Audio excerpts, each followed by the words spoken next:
Aujourd'hui au sommaire, revue de presse sur Elior, la NAO, le PSE, le reclassement interne, attention à la mutuelle et le Festival de Cannes.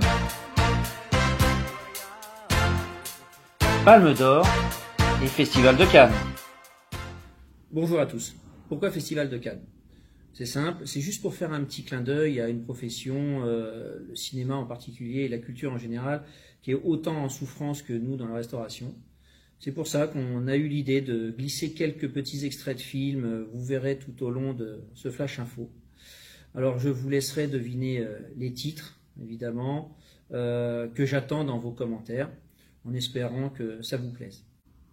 Évidemment, ces extraits ont été choisis totalement au hasard, et la citation ne serait pas complète si je ne vous disais pas ceux-ci sont des œuvres de fiction et toute ressemblance avec des personnages ayant réellement existé serait purement fortuite, évidemment. Reclassement interne. Reclassement interne anticipé. Entre 80 et 90 salariés auraient été reclassés. Point précis sur la troisième et dernière campagne de reclassement. 44 candidatures validées, 36 salariés ont été retenus pour des postes sur Arpège, 5 sur enseignement, 2 sur Elior Entreprise et 1 sur Elior Santé. 44 candidatures ont été refusées. En application des critères d'ordre, les salariés n'ont pas été retenus sur leur choix. 15 candidatures en cours d'entretien.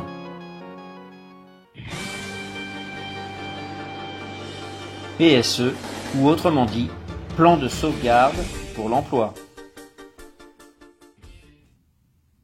Dans le cadre du PSE, il y a deux dispositifs qui peuvent intéresser un certain nombre de salariés. Le dispositif de substitution, en clair, départ volontaire, et le dispositif à la retraite anticipée. Présentation. Le dispositif de volontariat de substitution, ça m'intéresse. Je suis concerné par ce dispositif uniquement si je suis rattaché à une catégorie professionnelle susceptible d'être impactée par des suppressions de postes sur ma zone d'emploi. Le dispositif est ouvert aux salariés qui ont un projet professionnel. Si je trouve un emploi au sein d'une autre entreprise, CDI, CDD, CDD ou intérim de 6 mois ou plus. Si je décide de créer ma propre entreprise, création, reprise d'entreprise, auto-entrepreneuriat. Si je souhaite changer de métier, une reconversion professionnelle, formation de reconversion qualifiante, diplômante ou certifiante. Prenez contact avec l'espace information conseil du cabinet LHH.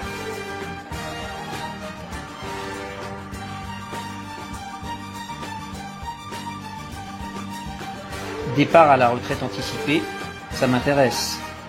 Je suis concerné par ce dispositif uniquement si je suis rattaché à une catégorie professionnelle susceptible d'être impactée par des suppressions de postes sur ma zone d'emploi.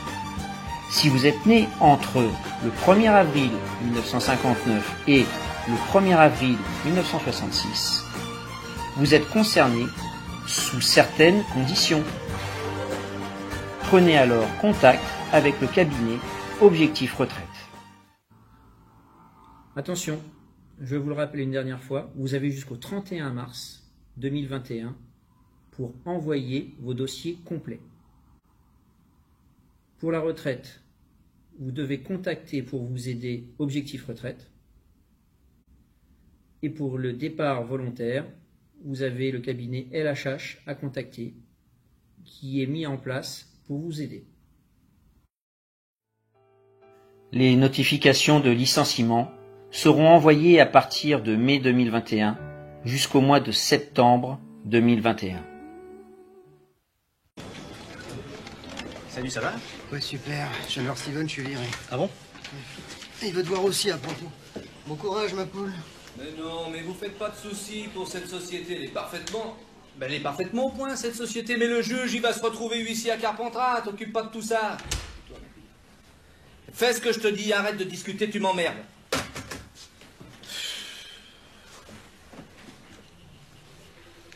Bah, ça a pas l'air d'aller, ma poule. Ah si, non, moi ça va, c'est plutôt Langry, il a pas l'air en forme, là. Langry. Du planning. Ah oui, Michel. Voilà, ça c'est affreux. J'étais obligé de m'en séparer, tu sais. Ouais. Ah oui. Mais notre société, c'est comme une montgolfière. Si tu veux que ça monte, il faut lâcher du lest. Ouais. Alors, regarde, Alex. Ouais. Gendron, oui, qu'est-ce qu'il a? Regarde ça. Regarde ça. Regarde ça. Je peux le garder, ça, moi? Je le vire. Ah oui. Il me faut des types comme toi, des jeunes qui en veulent. Attention à la mutuelle.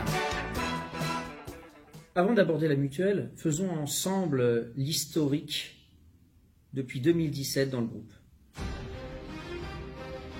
Décembre 2017, épisode 1.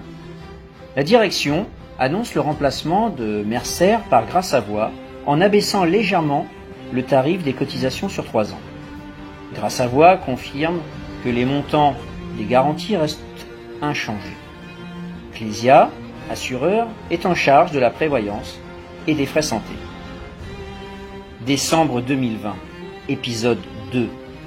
Le groupe Elior communique le 16 décembre 2020 un changement au 1er janvier 2021 pour l'ensemble des régimes de protection sociale complémentaires du groupe Elior. Fin octobre, Clésia a informé qu'il continuerait à couvrir l'ensemble des collaborateurs en prévoyance comme en frais de santé, sous condition d'une augmentation des cotisations de plus 12,5% au 1er janvier 2021. Elior refuse ces conditions. L'assureur AXA reprend la place de Clésia. Janvier 2021, épisode 3. Des discussions sont engagées entre Elior et le nouvel assureur AXA. Le contrat étant déficitaire de plus de 2 millions d'euros, la direction d'Arpège déclare penser que ces discussions peuvent aboutir à une augmentation des cotisations ou une révision à la baisse de la couverture. Février 2021, épisode 4. Les négociations sont toujours en cours entre Elior et l'assureur AXA. Les cotisations et la couverture sont maintenues le temps des négociations. Mars 2021, épisode 5. Et fin mars 2021, nous saurons peut-être si un accord a été trouvé entre Elior et l'assureur AXA concernant les 2 millions d'euros de déficit concernant notre mutuelle. Qui va payer? AXA? Clésia? Elior? Les salariés? Réponse dans quelques jours. Vous avez donc compris qu'il y a un déficit de plus de 2 millions d'euros concernant la mutuelle. Certains estiment que c'est l'assureur qui absorbera cette dette. D'autres considèrent que Elior bouchera ce trou financier. Et pour finir, quelques-uns pensent que ce sera les salariés qui subiront les conséquences avec soit une cotisation revue à la hausse, soit des remboursements revus à la baisse, ou alors pire, la double peine, c'est-à-dire cotisation en hausse et revue à la baisse. Je vous laisse faire vos conclusions vous-même sur ce sujet. Qu'est-ce que vous dites de ça? Hein? Faudra encore des sandwichs à la purée d'anchois, ils partent bien ceux-là. Voilà vos encaissements en retard. Il y a gravé d'une amende en plus. Les Wolfoni ont essayé de me flinguer. Oui, maître. C'est pourtant pas leur genre. Oui, bah ça prouve qu'ils ont changé de genre. Voilà.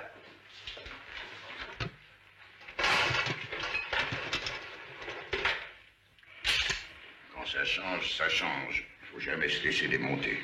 Vous croyez qu'ils oseraient venir ici? Les cons, ça ose tout. Et c'est même à ça qu'on les reconnaît.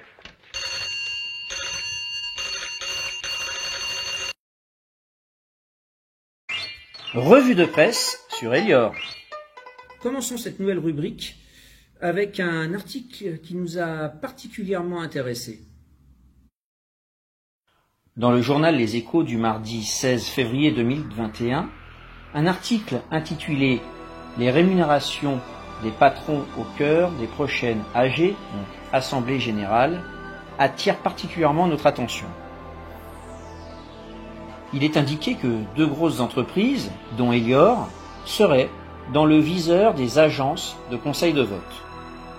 Il est décrit dans cet article que Elior tient son AG, donc son Assemblée Générale, le 26 février 2021. Au titre de 2019-2020, le DG d'Elior ne perçoit aucun variable en raison de la crise et sa rémunération long terme est impactée. Mais au titre 2020-2021, Elior ajoute de nouveaux mécanismes de rémunération, comme des options de survalorisation boursière, entre parenthèses, un produit proche des stock options, à long terme, payable en 2023 et 2024, et un bonus versé dans 4 ans qui serait égal à la moyenne des bonus versés les 3 années précédentes. Selon le journal, certains investisseurs s'interrogent. S'agirait-il d'un rattrapage du bonus perdu en 2019-2020 ? La rémunération totale potentielle du directeur général pourra atteindre plus de 10 millions d'euros.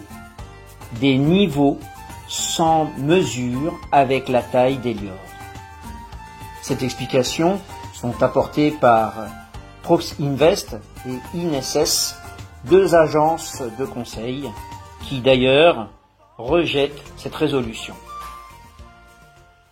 Nous avons voulu savoir si cette information qui venait d'un journal spécialiste de l'économie et de la finance depuis 1908 était véritablement fondée.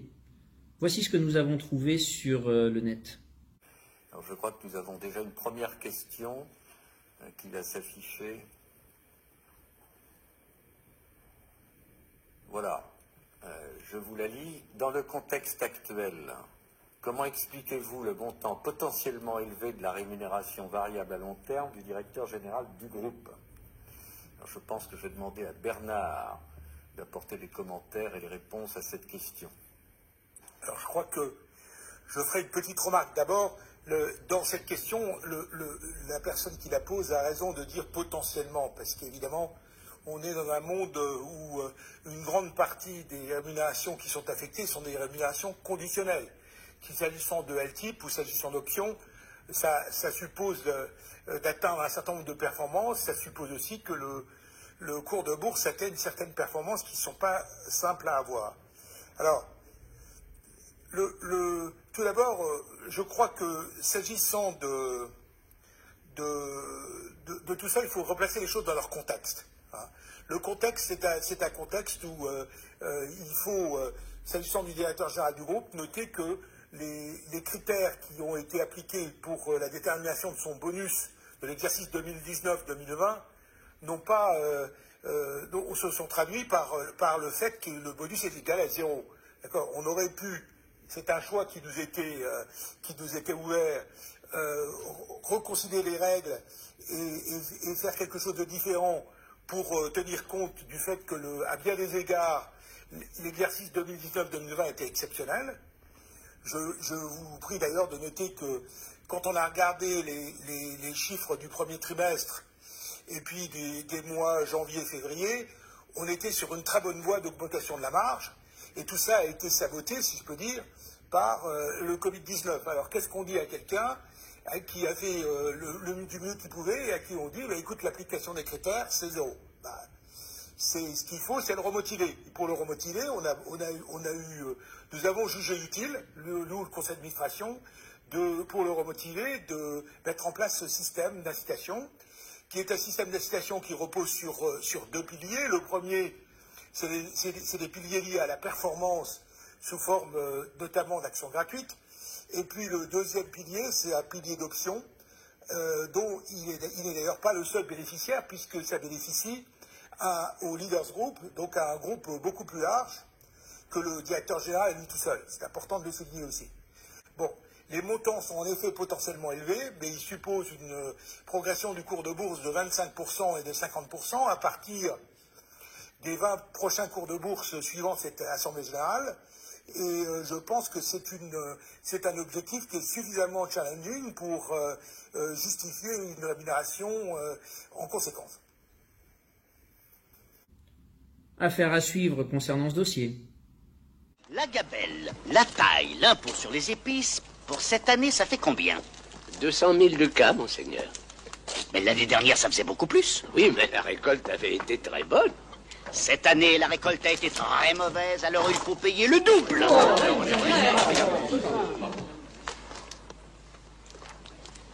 Les impôts, tout ça, c'est pour le roi.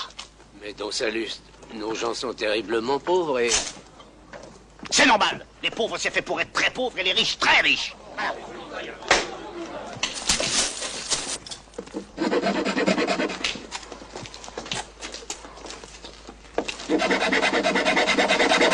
Et mes acclamations, mon enthousiasme.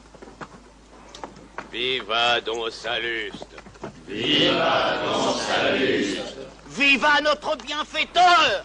Viva notre bienfaiteur. Ça, c'est pour moi. Ça, c'est pour moi. Ça, c'est pour moi.